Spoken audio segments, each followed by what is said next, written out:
हमारे खेतों में बिल्डर और सड़कों के किसान खड़े हैं। बहुत बहुत नमस्कार आप सभी का। मेरा नाम श्वेता ढुले, मैं भर्ती संबंधित हरियाणा के मुद्दे उठाती रही हूँ। मेरे नानके पंजाब से हैं, दादरे हरियाणा से हैं, तो आज तो मुझे यहाँ आना ही था है। तो ये जो आंदोलन है इसकी ब्यूटी देखिए कि ये कितना ग्रेसफुल है। यहाँ सभी लोग अपने सामर्थ्य के अनुसार योगदान दे रहे हैं। केवल किसान नहीं, जितने भी समाज के शोषित वर्ग हैं वो सब इकट्ठे हो गए हैं किसानों के नेतृत्व में। आपके साथ क्या कुछ नहीं किया गया, बैरिकेडिंग लगाई गई, आंसू गैस के गोले छोड़े गए, वाटर कैनन का इस्तेमाल किया गया। आप क्या कुछ नहीं सह रहे हैं। इतनी ठंड में यहाँ बैठे हैं, इतने बलिदान दे चुके हैं, फिर भी डटकर यहाँ खड़े हैं। तो आपके इस दृढ़ संकल्प को, इच्छा शक्ति को, हौसले को मैं हाथ जोड़ के नमन करती हूँ।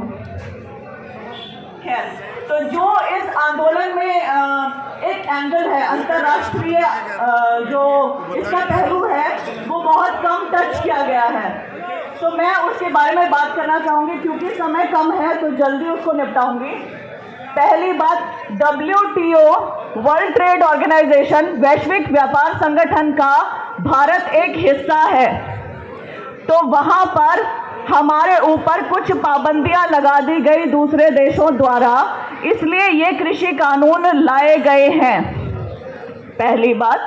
दूसरी बात, जो फेल्ड मॉडल है USA में, जो फेल्ड मॉडल है अमेरिका जैसे विकसित देशों में, यूरोप जैसे देशों में, उस फेल्ड मॉडल को लागू किया जा रहा है हमारे भारत में कुछ भी झूठ बोलकर। ये कृषि कानून नहीं है, ये कॉरपोरेट कानून है। मैं बार बार बोलती हूँ, कॉरपोरेट्स को एक मंडी चाहिए थी, इसलिए APMC को खत्म किया गया और सरकारी मंडियों को डिफंक्ट किया गया।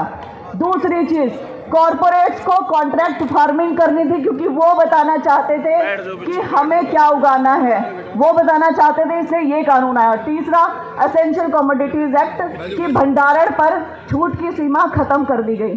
तो ये चीज हुई है। इसके साथ एक और एंगल है कि पिछले साल 2019 में बिल गेट्स यहाँ आए थे और एक कृषि सम्मेलन में उन्होंने पार्टिसिपेट किया था। उस कृषि सम्मेलन में उन्होंने कहा था